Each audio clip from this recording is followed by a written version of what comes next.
кажува, значи треба на сите да му е јасно, ама кај нас владе, значи нон-стоп амнезија, што на секој 15 минути му се ресетират мозоците на луѓето и затоа можат ама ја мислам дека не е јасно, бе, Перо. Дека тоа ми е тезата, дека не е доволно јасно. Некако не е доволно јасно. Од кои причини не знам.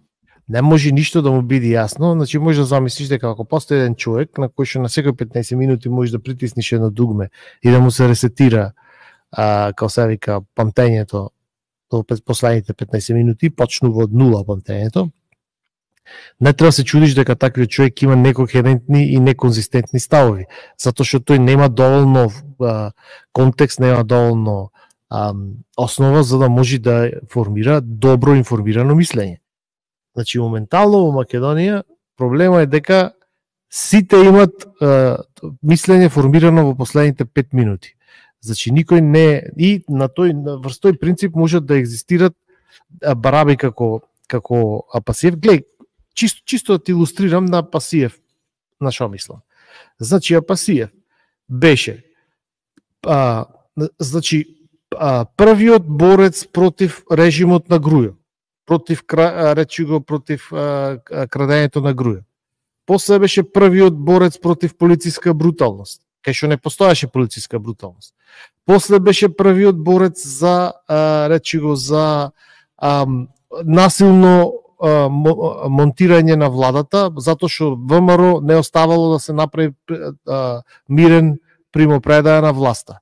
Значи сите овие работи Апасиев ги има изјавено. Пред 2016 му се нудеше за коалиционен партнер на СДС, ако случајно немале доволно да направи. Ако затреба. Ако немале доволно да направат влада, значи му се нудеше на како коалиционен партнер на СДС. После, не убедуваше дека ако било СЈО неуставно, сепак само криминалците требало да се плашат од СЈО, пристојните луѓе не требало да се плашат од СЈО. Работеше за СЈО, разбираш? Значи, не убедуваше дека немало врска со етничките прашања биле измислени. Од Грујо биле измислени за да не оди в затвор. Не слушнал тој Заев кај што кажува за федерализација и за двонационалност. Значи, и после тоа, значи, влезе во парламентот на фанфари, па му се лижеше на Џафери. Сега ние сме двата левичари да се договориме, не молим те, Џафери бил левичар, разбираш. И после тоа, значи како ти кажам, буквално на секој викаше нема да ќе паднело на уставен. Значи 2-3 години ги лажи луѓето, ќе како се вика, ќе ви падни на уставен, ќе го дам на уставен, ќе ви го сурниме на уставен. Ама и го даде, мислам. Значи што е битно дали го даде или не, и на крајот не падна, разбираш.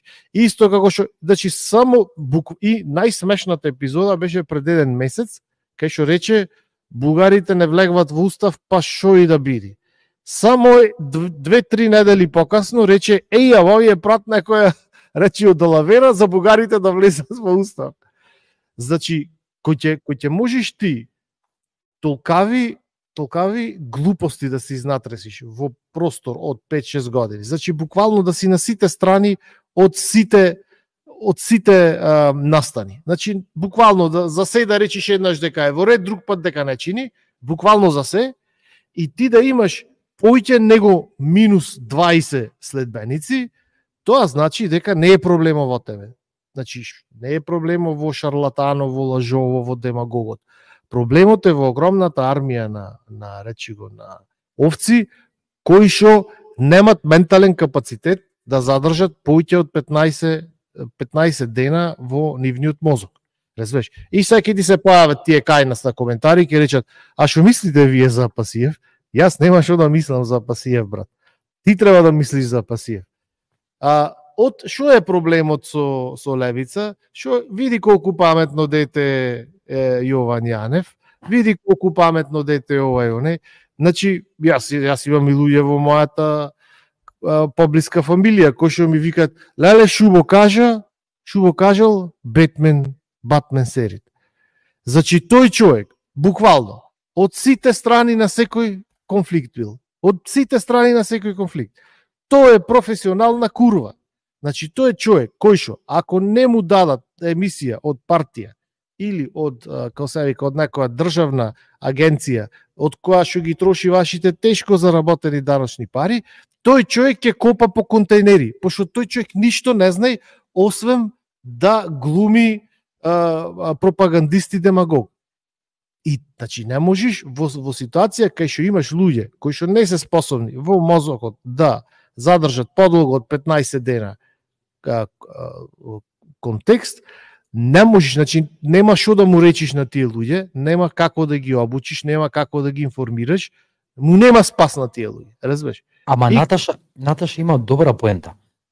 Вика, ја мислев прво дека е проблем во меморијата, дека не памтат, туку луѓето памтат, си викаат, слушај, битно сега е на наша страна. Сега го зборува точното. Да, сгреши за СЈ, сгреши за ова, сгреши за она, ама сега, гледаш, и ја мислам така и он. Значи, некоја сигнализација на пријателство. Види,